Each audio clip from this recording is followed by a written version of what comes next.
Day two of the showdown between Texas House Democrats and Republicans. A majority of the House Dems fleeing to the nation's capital to prevent a quorum in the state legislature, all over attempts by Republicans to reform voting measures. Here's what's new today. El Paso's entire six-member delegation is now either in Washington or headed there. This morning, Texas Republicans authorized law enforcement to find and bring back the more than 50 legislators who fled and arrest them if necessary, although the law enforcement would lack the jurisdiction to make arrests in the nation's capital. State Senator Cesar Blanco has joined in the protest, although he's being joined by 8 other Democratic state senators. Their absence does not prevent a quorum in the state Senate. Here's the breakdown of Texas representatives. There are a total of 150 districts in Texas. 83 are Republican, 67 are Democrat. On Monday, at least 51 Democrats fled Texas to D.C. That leaves 16 in the state. Now, the reason for this legislature drama surrounds a voting bill. ABC 7's Dylan McKim joins us now to explain why there is such contention on both sides over this bill. Dylan. Eric, Republicans say this voting bill is necessary for election security, while Democrats say it's just another form of voter suppression. It's really to roll back a lot of efforts that counties made during the pandemic to make it easier for Texans to vote.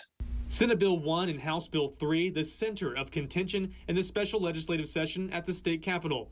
As it is right now, the bill will stop drive-through voting, 24-hour voting, and the expansion of drop-off boxes for ballots, all of which were mainly used in Harris County in 2020, which houses Houston.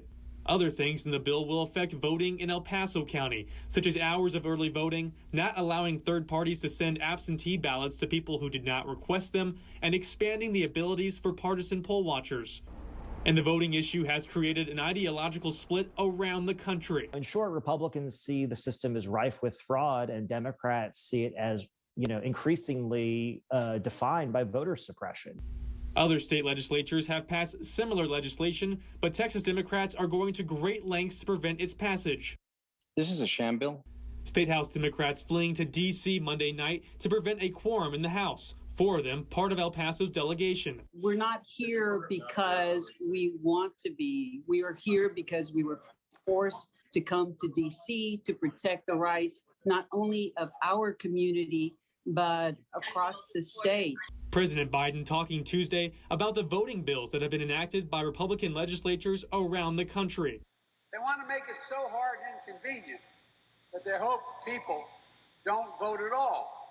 But Texas Republicans say this bill is necessary to prevent any fraud from happening in our elections, even though no evidence has been presented to show widespread fraud in the 2020 election. Governor Greg Abbott saying he will continue to call special sessions until Democrats have come home. The Democrats must put aside partisan political games and get back to the job they were elected to do.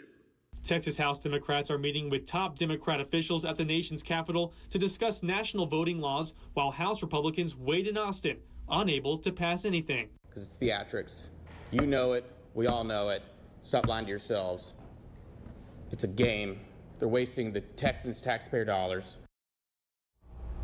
All 6 of El Paso's state delegation are either in D.C. or on their way to join their colleagues. Now, this special session is set to end on August 6th, but the governor says he will continue adding special session after special session until he gets what he wants. Eric, Stephanie? Okay, we've seen that happen before, too. All right.